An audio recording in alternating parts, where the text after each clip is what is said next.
Halo semuanya, kembali lagi di acara talk show kita Sejarah Wani. Wani Opo, Wani Piro. Seperti kata pepatah, tak kenal maka kata sayang. Oleh sebab itu, saya mau memperkenalkan diri dengan saya Rajumi Maharani Sagala yang akan menemani kalian ke depannya. Seperti judulnya Sejarah Wani, berarti kita akan membahas tentang hal-hal berbau sejarah kan? Kira-kira membahas apa ya? Mungkin teman-teman ada yang tahu, tapi mungkin juga ada beberapa yang nggak tahu nih. Jadi pada kali ini saya dan mungkin ada beberapa bintang tamu di sini, kami akan membahas soal perlawanan Goa. Kedengarannya sih membosankan, tapi tenang aja teman-teman semua, kita mempunyai bintang tamu yang sangat menarik. Oleh sebab itu kita panggilkan saja bintang tamu kita. Silakan.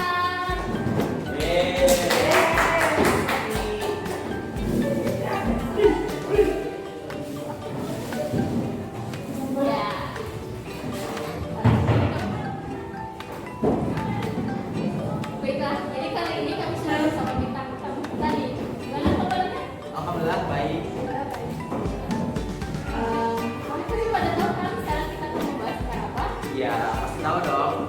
Jadi kali ini kita akan membahas tentang perlawanan Goa. Perlawanan Goa ya.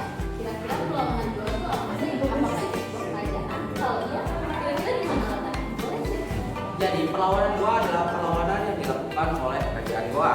Yang dimana kerajaan Goa adalah kerajaan yang terletak di sebelah selatan Sulawesi, atau mungkin kalau sekarang itu di sekitar Kota Makassar.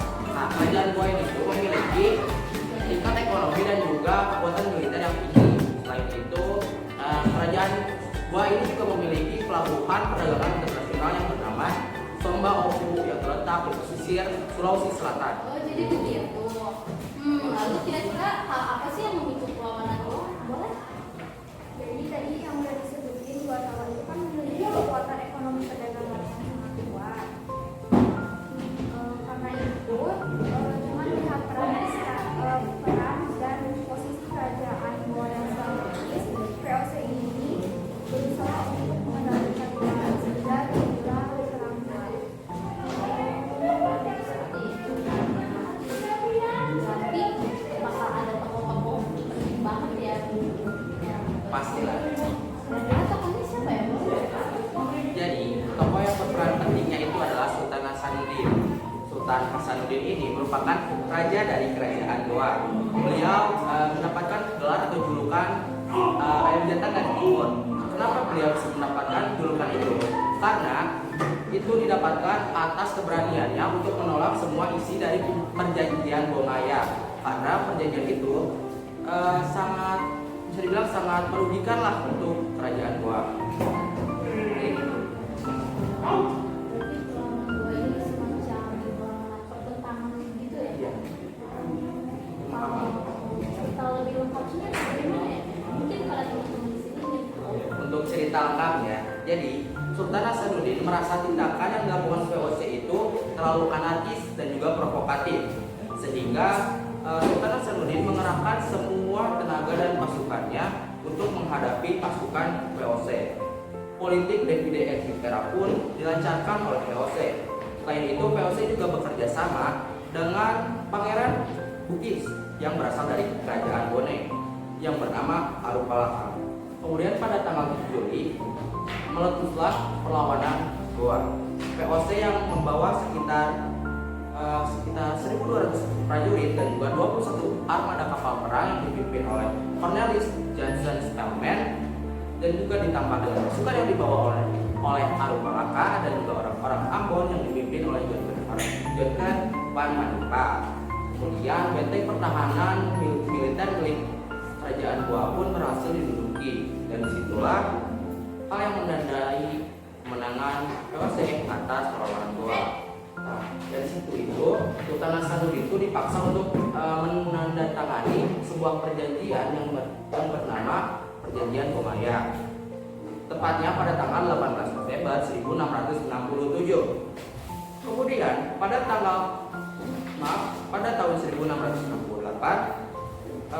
Sultan Hasanuddin masih ingin mencoba untuk melawan pihak VOC, yaitu dengan menggerakkan rakyatnya. Namun usaha itu masih gagal juga, dan benteng pertahanan terbesar rakyat milik Kerajaan Goa berhasil diduduki oleh VOC, dan benteng tersebut diberi nama Benteng Rotterdam. Akhirnya Sultan Hasanuddin pun mau tidak mau harus menandatangani isi perjanjian tersebut dan melaksanakan semua dari isi perjanjian tersebut. Tapi tadi yang aku dengar nih ya, ada membahas tentang politik juga. Kalau masalah politik dari people ya, kira-kira itu apa ya politik dari people? Jadi politik demokrasi itu adalah politik yang memecah belah dan melakukan yang diterapkan penjajah Belanda yang merupakan strategi untuk mengadu domba antara kerajaan Goa dengan kerajaan Bone dengan bisa mendapatkan bantuan dari Arupa dengan tujuan untuk menguasai wilayah Goa. Jadi kalau kayak itu apa?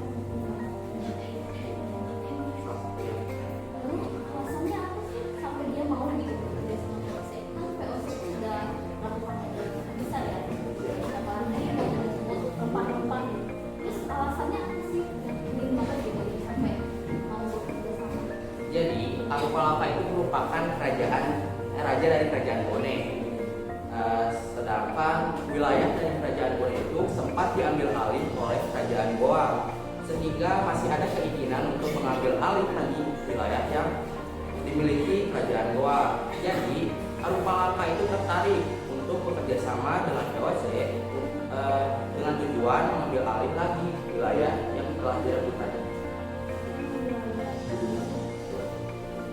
Terus ada aksi jenderal juga nggak? Ya, Boleh disebutkan? jadi perjanjian Belanda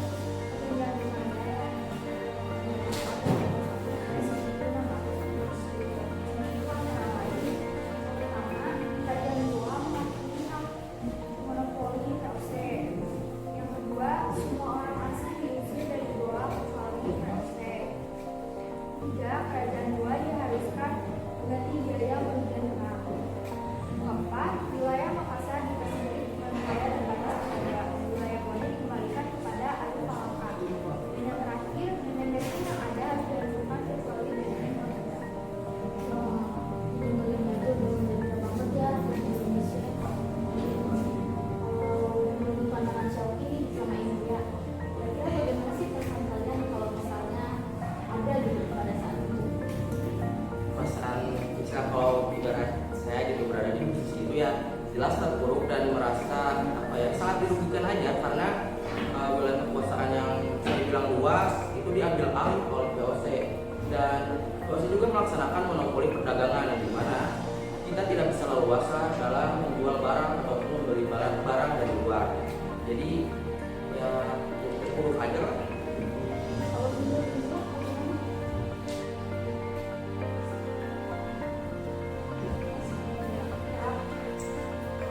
sepertinya sama juga mungkin ya pendapatnya sama Bapak Syauki ya. Maaf ya saya panggil Iya, Bapak. nggak apa-apa. Lalu akhir kisahnya itu gimana sih? Apakah kerajaan Goa itu langsung hancur kah atau mulai bangkit kembali atau bagaimana? Jadi pada tahun 1679 akhirnya Goa Talong menyerah kepada Belanda. Nah, akibatnya peranan Makassar sebagai pusat perdagangan dan pelayanan Indonesia Timur berakhir. Belanda menguasai Goa Talong dan mendirikan benteng di Rotterdam. Akan tetapi VOC gagal dalam melakukan pengendalian perdagangan yang dilakukan oleh orang-orang di Makassar. Lalu kira-kira kenapa gitu? VOC kan bisa dibilang tuh sukses ya pada masa itu. Terus kenapa dia bisa tiba-tiba gagal gitu dan tidak mampu mengendalikan kembali? Jadi dengan ditandatanganinya isi perjanjian pembayaran itu, memang bagi VOC itu bisa mengendalikan peran politik di kerajaan Goa.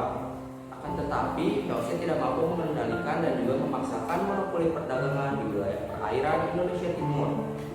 Dengan ditandatanganinya isi perjanjian Bongaya, justru malah menimbulkan diaspora perdagangan bagi masyarakat atau orang-orang Bugis Makassar. Nah, faktor yang mempengaruhi VOC tidak bisa melaksanakan monopoli dagang itu lagi itu karena wilayahnya yang luas itu tidak memungkinkan VOC untuk menjaga secara ketat orang-orang yang ingin melakukan perdagangan dari luar pulau ke pulau yang menjadi wilayah Kerajaan Goa.